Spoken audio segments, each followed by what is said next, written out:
Hello, my name is Lou Costello, and I serve as the chairperson of the University of Pittsburgh Board of Trustees. I would like to welcome everyone to this public meeting of the board.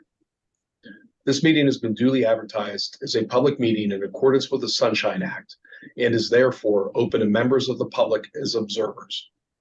This is a virtual meeting and therefore is being streamed on the university's YouTube channel. This meeting is being recorded and will later be made available via the Board of Trustees website.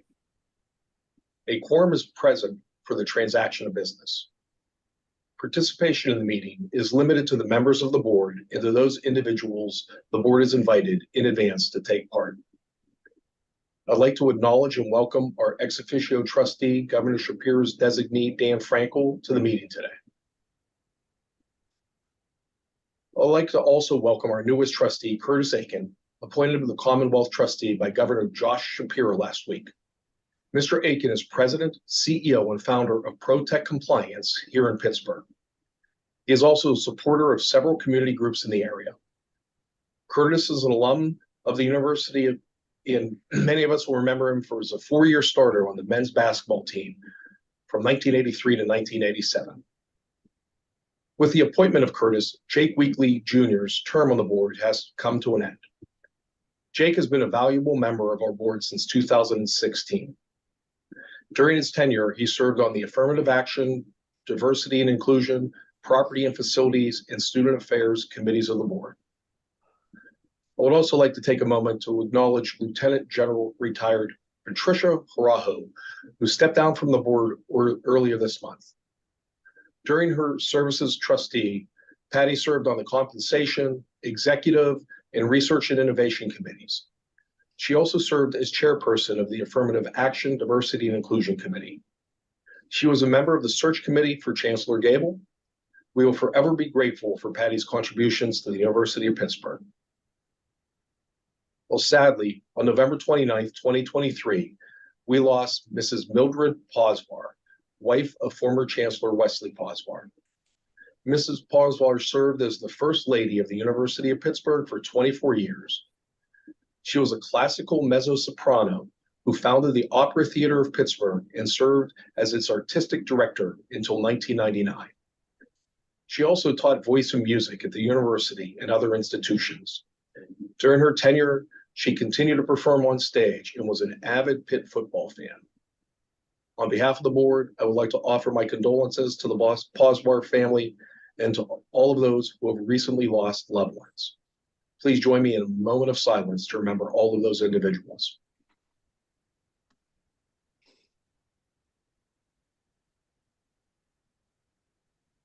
Thank you.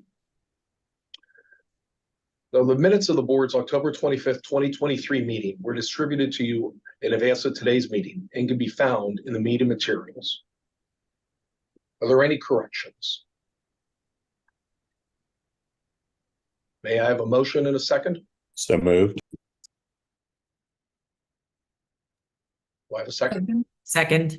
Okay. Any discussion? All in favor say aye.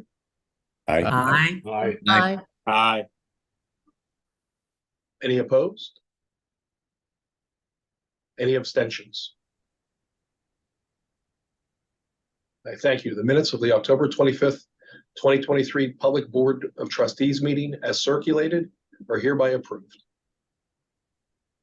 So now I want to call on Gary Brownlee for the report of the Audit Committee.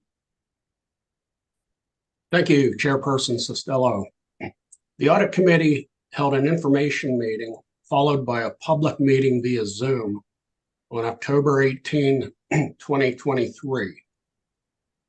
Thurman Wingrove, University Controller, provided the committee with a comprehensive presentation of the university's draft, consolidated financial statements for the fiscal year ended June 30, 2023. The university's independent auditor, KPMG, informed the audit committee that its audit of the consolidated financial statements had been completed and that KPMG issued an unmodified opinion thereon. There were no proposed unrecorded adjustments arising during the audit that were material in relation to the financial statements. There were no disagreements with management. There were no difficulties in dealing with management relating to the performance of the audit. There were no material weaknesses in internal accounting controls, and KPMG received the full cooperation of management and staff. At the public meeting of the audit committee, the audited consolidated financial statements were approved by the audit committee, and a copy of the audited financial statements have been distributed to the full board. Additionally, at the public meeting, the audit committee voted to retain KPMG as the university's independent auditor and tax advisor for our fiscal year 2024. Finally, at the public meeting, the audit committee endorsed changes to its charter. The proposed changes included minor editorial changes, language that was identified via benchmarking with other audit committee charters, and practices that the audit committee already had in place but were not reflected in the existing charter. On behalf of the audit committee, I move that the revised audit committee charter be approved. Mr. Chairperson, this concludes my report. Thank you, Gary.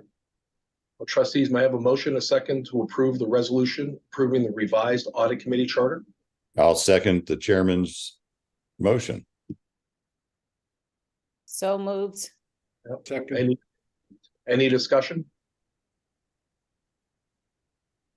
All in favor, say aye. Aye. Aye. Any opposed? Any abstentions? Okay, thank you. The resolution has been approved.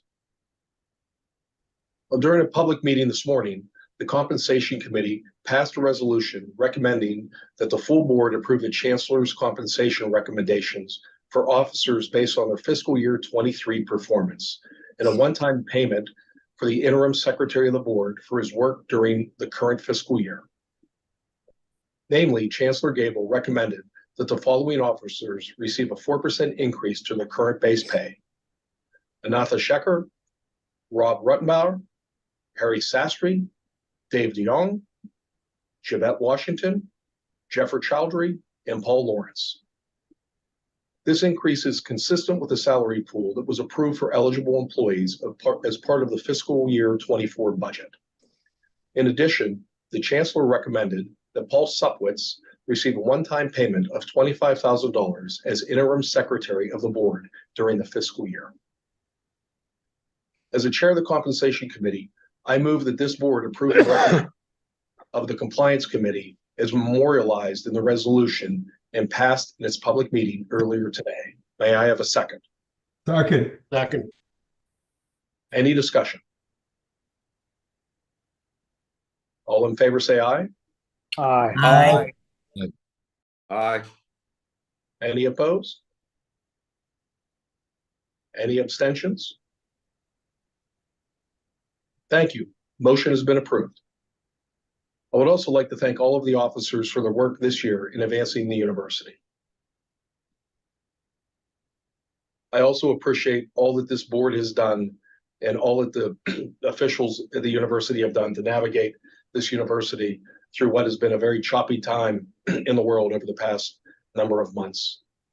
Your work and dedication is greatly appreciated, and your steadfast commitment to making the university a great place for our students and for the whole community is unbelievably just appreciated. Now, is there any additional new business to come before the board? As a reminder, the next meeting of the board will be held on Thursday, February 7th, 2024. I would like to wish everyone a happy, safe, and peaceful holiday season and new year. Thank you so much. This meeting is adjourned. Thank you, Lou. Happy holidays. Thank you, Happy and happy holidays, everyone. holiday. Happy holidays. Happy holidays. See everybody. Thanks, everybody. Happy holidays.